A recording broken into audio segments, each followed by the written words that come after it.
UP में योगी सरकार जब से आई है तब से यूपी का विकास भले हो या ना हो, पर नफरत का विकास बहुत हुआ है। संभल हो, हाथरस हो या फिर बहराइच, योगी सरकार ने एक मौका नहीं छोड़ा अल्पसंख्यकों के साथ अत्याचार करने का, उन्हें और ज्यादा प्रताड़ित करने का। अभी ताजा मामला जौनपुर का ही देख लीजिए। यहाँ सोमवार 24 फरवरी को 10 छात्राओं को सिर्फ इसलिए 10वीं की परीक्षा देने से रोक दिया गया क्योंकि वो हिजाब में थी। छात्राओं ने हिजाब उतारकर परीक्षा देने से मना कर दिया और बिना परीक्षा दिए सेंटर से वापस लौट आई। मामला खुदौली स्थित सर्वोदय इंटर कॉलेज का है। यहाँ हिंदी का पेपर था। पेपर देने के लिए तमाम छात्र छात्राएं कॉलेज पहुंचे हुए थे। मुस्लिम छात्राएं हिजाब में थी।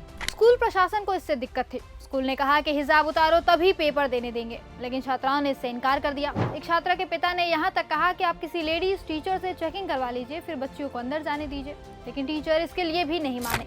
अहमदुल्ला ने बताया कि उनके परिवार की 10 बच्चियों की परीक्षा थी, लेकिन हिजाब उतारने की बाध्यता के कारण पहले ही घर की 6 बच्चियां पेपर देने नहीं गई। इसके बावजूद 4 बच्चियां पेपर देने पहुंची, लेकिन उन्हें भी मना कर दिया गया।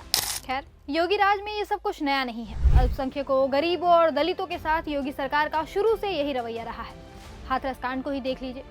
जब दलित लड़की के साथ सामूहिक बलात्कार हुआ, उसकी हत्या कर दी गई, तब योगी सरकार आरोपियों के साथ खड़ी थी। क्यों? क्योंकि वो ऊंची जाति के थे। पुलिस ने बिना परिवार को चेहरा दिखाए आधी रात में ही लड़की का अंतिम संस्कार कर दिया, ताकि जांच में इनकी सच्चाई न सामने आ जाए। क्या योगी सरकार चाहती तो उस दलित परिवार को न्याय नहीं दे सकती थी? बिल्कुल दे सकती थी, पर योगी सरकार ऐसा करना नहीं चाहती थी। एक और बात बहुत गौर करने वाली है। योगी सरकार की इस नफरत की आग में सिर्फ अल्पसंख्यक ही नहीं जलते हैं। इस आग की भेंट कई बार हिंदू भी चढ़ चुके हैं। बहराइच कांड को ही देख लीजिए। वहाँ किस बात की लड़ाई थी? हिंदू मुस्लिम की ये छोटी राजनीति ही तो है जिसने रामगोपाल मिश्रा की जान ले ली थी। महाकुंभ में भी योगी सरकार की लापरवाही से 40 से ज्यादा जानें चली गई। ये जो लोग कुचल के मर गए, क्या ये हिंदू नहीं थे? क्या उनकी जान की कोई कीमत नहीं थी? योगी सरकार जो खुद को हिंदुओं की सरकार बताती है, वो हिंदुओं की जान क्यों नहीं बचा पाई? हिंदुओं के सबसे पावन मौके को उसने मौत के तांडव के रूप में बदल दिया।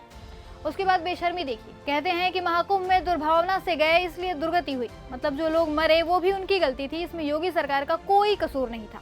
देखिए, बहुत सीधी और साफ बात है। योगी सरकार राज्य का विकास करने के बजाय हर मस्जिद के नीचे मंदिर खोजने में लगी हुई है।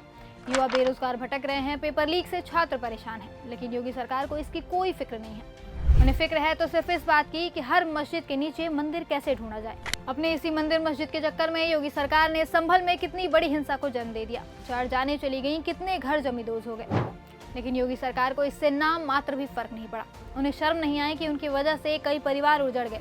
इतना होने और करने के बाद अभी भी योगी सरकार रुकी नहीं है। वो हर दिन नफरत भरे भाषण देती जा रही है। किस लिए? ताकि वोट बैंक साधा जा सके। अखिलेश यादव ने योगी सरकार को लेकर एक बड़ी ही सटीक बात कही है। सपा प्रमुख ने मंगलवार 24 फरवरी को कहा कि भगवा वस्त्र पहनने मात्र से कोई साधु नहीं बन जाता।